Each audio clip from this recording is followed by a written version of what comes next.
नमस्कार दोस्तों, मैं सत्येंद्र सिंह ओपन पोस्ट में आप सबका स्वागत है। ओपन पोस्ट में आज मैं बात करूंगा महाराष्ट्र के नए मुख्यमंत्री देवेंद्र फडणवीस के बारे में। दरअसल देवेंद्र फडणवीस महाराष्ट्र में तीसरी बार मुख्यमंत्री बने हैं। वे 2014 से 2019 तक मुख्यमंत्री थे। बाद में बीच में 2019 में एक बार उन्होंने अजीत दादा पवार के साथ मुख्यमंत्री पद की शपथ ली थी और महज 80 घंटे तक वो सरकार चली थी और फिर सरकार गिर गई थी। और अब तीसरी बार आज शाम को उन्होंने मुख्यमंत्री पद की शपथ ली। तो बेसिकली आज हम बात करेंगे देवेंद्र फडणवीस की पूरी राजनीतिक यात्रा के बारे में। दरअसल देवेंद्र फडणवीस महाराष्ट्र के एक बहुत ही मजबूत नेता हैं कांग्रेस भारतीय जनता पार्टी के, और उनकी यात्रा बड़ी ही कमाल की है। हालांकि बहुत उतार चढ़ाव उनकी राजनीतिक यात्रा में नहीं है, लेकिन देवेंद्र फडणवीस उन नेताओं में हैं जो अपने लिए टारगेट फिक्स करते हैं, अपने लिए चैलेंजेस फिक्स करते हैं और फिर उनसे फाइट करके अपने को बड़ा करते हैं। कुछ इसी तरह से उनकी पूरी यात्रा है। देवेंद्र फडणवीस का रिश्ता जो है वो नागपुर से है, नागपुर शहर से आते हैं वो। देवेंद्र फडणवीस के पिता गंगाधर फडणवीस नागपुर में भाजपा के एक बड़े नेता थे। वो विधान परिषद के सदस्य थे। उनकी राजनीतिक हैसियत का अंदाजा आप इसी बात से लगा सकते हैं कि गंगाधर फडणवीस के निधन के बाद उसी सीट से नितिन गडकरी जो है पहली बार विधान परिषद पहुंचे थे। पिता के निधन के समय देवेंद्र फडणवीस महज 17 साल के थे।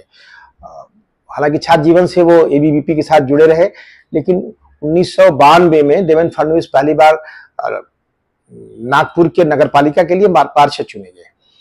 और 1997 में 1997 में देवेंद्र फडणवीस सबसे कम उम्र के नागपुर के मेयर बने। यह उनकी एक बड़ी राजनीतिक उपलब्धि रही। 1999 में देवेंद्र फडणवीस विधानसभा पहुंच गए।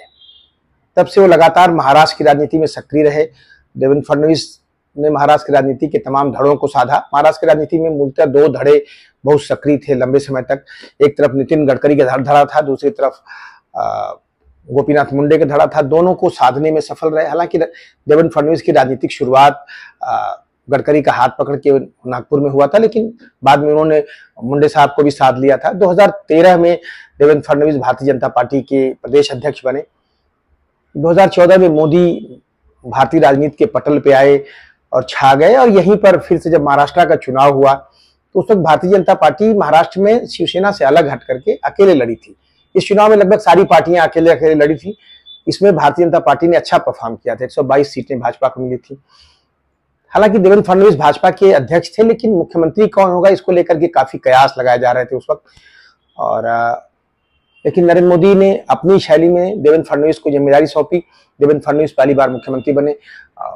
नरेंद्र मोदी और अमित शाह जो है सोशल इंजीनियरिंग कर रहे थे मराठा डोमिनेंट स्टेट में एक ब्राह्मण मुख्यमंत्री बना करके। हालांकि लोग कह रहे थे कि शायद ये बहुत दूर तक नहीं चलेगी कहानी, क्योंकि ब्राह्मण मुख्यमंत्री को बहुत देर तक टिकाए रखना इतना आसान नहीं होगा। लेकिन देवेंद्र फडणवीस ने 5 साल तक बखूबी सरकार चलाई और अपने कौशल का परिचय दिया। देवेंद्र फडणवीस की छवि एक कुशल प्रशासक के रूप में उभरी। सौम्य व्यक्तित्व के मालिक थे। लोगों में उनकी गहरी पैठ थी, वाणी बड़ी मधुर थी, लोग उनको पसंद करते थे। हालांकि इसी बीच में देवेंद्र फडणवीस ने अपने पार्टी के अंदर कई बड़े नेताओं को निपटा दिया। ये उन पे आरोप है। खड़से से लेकर के विनोद तावड़े तक तमाम सारे लोग 2019 तक आते आते निपट गए थे, या पॉलिटिकल उनकी हैसियत कम हो गई थी। तो देवेंद्र फडणवीस, लेकिन बावजूद इसके देवेंद्र फडणवीस की छवि बड़ी साफ सुथरी थी, ठीक ठाक थी, और जनता में उनके काम की सराहना थी। यही कारण है कि 2019 में जब फिर विधानसभा चुनाव हुए तो इस बार सेना और बीजेपी साथ में लड़ी और बहुमत मिला था इन्हें।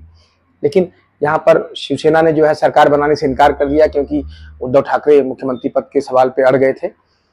और इसी बीच में देवेंद्र फडणवीस ने एक ऐसा कारनामा कर दिया जिससे उनकी छवि में काफी बड़ा बदलाव आया। कि एक दिन देवेंद्र फडणवीस मुख्यमंत्री पद के रूप में और अजीत दादा पवार को उप मुख्यमंत्री के रूप में लेकर के उन्होंने शपथ ले ली मुख्यमंत्री पद की, और 80 घंटे तक ये सरकार चली थी। यहाँ पे देवेंद्र फडणवीस की छवि को थोड़ा धक्का लगा। देवेंद्र फडणवीस पे आरोप लगने लगा कि सत्ता के लिए देवेंद्र फडणवीस कुछ भी कर सकते हैं। खासतौर पर अजीत दादा पवार, जिस पे लगातार हमलावर थे, जिसको चक्की पिसिंग जैसी बातें किया करते थे, उस अजीत दादा पवार के साथ सरकार बनाने में उन्हें कोई गुरेज नहीं था। हालांकि वो सरकार नहीं चली, गिर गई, लेकिन देवेंद्र फडणवीस की छवि को धक्का लगा। ये धक्का जब वो अपने पार्टी के तमाम नेताओं को निपटा रहे थे तब उस तरह का धक्का नहीं लगा था। लेकिन यहां से देवेंद्र फडणवीस ने अपनी नई राजनीतिक पारी की शुरुआत की। और हालांकि बाद में एकनाथ शिंदे, माफ कीजिएगा, बाद में उद्धव ठाकरे की सरकार बन गई और देवेंद्र फडणवीस सत्ता से बाहर हो गए। लेकिन देवेंद्र फडणवीस का एक बयान उन दिनों काफी चर्चा में रहा 2019 का, कि मैं समंदर हूं, लौट के आऊंगा। और उद्धव ठाकरे और एनसीपी और कांग्रेस की सरकार जो 2.5 साल चली, देवेंद्र फडणवीस विपक्ष के नेता थे उन दिनों। बाद में जब उद्धव ठाकरे की सरकार गिरी, एकनाथ शिंदे ने अलग शिवसेना बना ली, अजीत दादा पवार ने एनसीपी तोड़ी, उसके बाद फिर अजीत दादा पवार, एकनाथ शिंदे और फडणवीस जब सत्ता में वापस आए तो देवेंद्र फडणवीस एक बार फिर वही बात कही कि मैं लौट के तो आया लेकिन 2 पार्टियां तोड़नी पड़ी। तो इस तरह से देवेंद्र फडणवीस पे एक आरोप था कि इन्होंने पार्टियों को तोड़ने का काम किया। हालांकि दोनों पार्टियों को तोड़ने में बड़ी महती भूमिका जो है दिल्ली की रही होगी। देवेंद्र फडणवीस तो एक टूल थे, एक फ्रंटमैन थे, लेकिन देवेंद्र फडणवीस की छवि लगातार एक पॉलिटिकल स्ट्रेटजिस्ट के रूप में बन गई, राजनीति के लिए कुछ भी कर गुजरने वाले आदमी के रूप में बनी। हालांकि इससे उनकी छवि को थोड़ा नुकसान हुआ, खासतौर पर महाराष्ट्र में देवेंद्र फडणवीस को थोड़ा एंटी मराठा नेता के रूप में भी थोड़ा जाना जाने लगा था, क्योंकि उनके 5 साल के कार्यकाल में तमाम बड़े मराठा क्षत्रप यहाँ पे राजनीति में खत्म हो रहे थे। हालांकि उसमें फडणवीस से ज्यादा रोल नरेंद्र मोदी का रहा होगा, लेकिन फिर भी आरोप उन पे लगा। जरांगे पाटिल जो मराठा आरक्षण की बात उठा रहे थे, उनके फडणवीस के रिश्ते अच्छे नहीं रहे, तो एक तरह से वो भी एक तरह से उनके खिलाफ जा रहा था। कहा जाता है कि जरांगे पाटिल के मराठा आरक्षण आंदोलन के बाद जो ओबीसी की राजनीति या ओबीसी के आरक्षण की जो बात शुरू की गई, उसके पीछे भी शायद फडणवीस का हाथ रहा हो। पर इस तरह के सवाल उठे और एक तरह से देवेंद्र फडणवीस जो है महाराष्ट्र की राजनीति में एक तरफ से ठोस पॉलिटिकल आदमी के रूप में, जो उनकी सौम्यता थी, शालीनता, तो उससे परे एक ठोस पॉलिटिकल आदमी के रूप में उनकी पर्सनालिटी विकसित हो गई। और हालांकि 2.5 साल तक वो सरकार में रहे बतौर उप मुख्यमंत्री एकनाथ शिंदे के साथ। और बाद में जब 2024 के लोकसभा चुनाव हुए तो भारतीय जनता पार्टी को बड़ा नुकसान उठाना पड़ा। जैसा कि आप सब जानते हो कि पार्टी को बड़ा खामियाजा भुगतना पड़ा, करारी हार हुई महाराष्ट्र में, और इसका आरोप भी एक तरह से फडणवीस के सर मढ़ा गया। हालांकि फडणवीस इससे थोड़े नाराज थे, लेकिन फिर भी उन्होंने इसको स्वीकारते हुए उप मुख्यमंत्री पद छोड़ने की पेशकश तक कर डाली। लेकिन बहरहाल फिर भी निपट गया मामला और वापस वो उप मुख्यमंत्री बने रहे। लेकिन देवेंद्र फडणवीस को चैलेंजेस का सामना करना पड़ रहा था और उनके खिलाफ काफी तरह के आरोप लगने लगे थे। यही कारण है कि जब 4 महीने बाद विधानसभा चुनाव हुए तो देवेंद्र फडणवीस को विधानसभा चुनाव के केंद्र में अपने को लाने के लिए काफी मशक्कत करनी पड़ी। लेकिन फाइनली वो जो विधानसभा चुनाव के केंद्र में अपने को लाने में सफल रहे। देवा भाऊ करके उनका एक वीडियो मार्केट में घूम रहा था। पूरे महाराष्ट्र में जो है देवेंद्र फडणवीस और नरेंद्र मोदी की तस्वीरें लगी। खासतौर पे यहाँ पर देवेंद्र फडणवीस का जो संघ के साथ उनका रिश्ता था वो बड़ा काम आया। और पिछले 4-5 महीनों में देवेंद्र फडणवीस ने संघ के साथ मिलकर काफी काम किया था जमीन पे। इसके नाते भी उन्होंने एक तरह से अपनी भूमिका बनाई और वैसे भी संगठन उनकी पकड़ बनी रही लगातार, तो पोजीशन थी। और फाइनली वो एक ऐसी पोजीशन में आ गए थे कि भाजपा में उनके सिवाय दूसरा कोई बड़ा चेहरा नहीं था।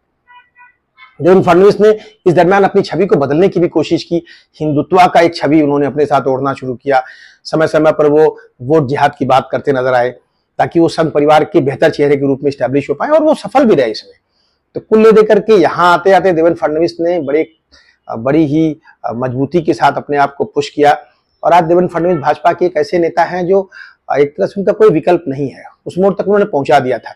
भले उनको मुख्यमंत्री बनने में 10 दिन का समय लग गया, लेकिन वो सारे सवाल होने के बावजूद सच ये है कि महाराष्ट्र में आज भी देवेंद्र फडणवीस बीजेपी के सबसे बड़े नेता हैं। और बतौर मुख्यमंत्री देवेंद्र फडणवीस के सामने चैलेंजेस होंगे, क्योंकि देवेंद्र फडणवीस को पार्टी के अंदर से चैलेंजेस आएंगे।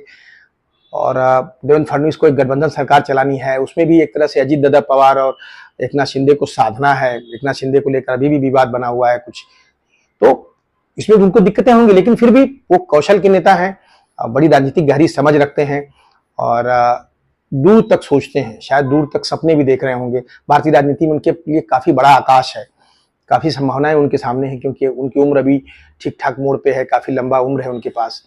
और भारतीय जनता पार्टी की जो शिखर की लीडरशिप है, अगर नरेंद्र मोदी अमित शाह के बाद जो 2 चेहरे हैं उनमें एक तरह से वो दिखते हैं।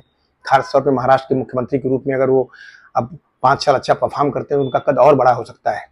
इस वक्त शायद अगर हम देखें तो अमित शाह और नरेंद्र मोदी के बाद बाबा योगी आदित्यनाथ को छोड़ करके देवेंद्र फडणवीस की हैसियत का दूसरा कोई बड़ा चेहरा नहीं है भारतीय जनता पार्टी में। तो ये तमाम सारी चीजें उनके पक्ष में हैं। तो इन तमाम सारी चीजों का फायदा उठाते हुए नए चैलेंजेस को फडणवीस कैसे फेस करते हैं ये देखना है, और हमें आशा है कि देवेंद्र फडणवीस में सफल होंगे। अपनी शुभेच्छा है। बहरहाल बात करेंगे किसी और विषय पे, तब तक के लिए नमस्कार।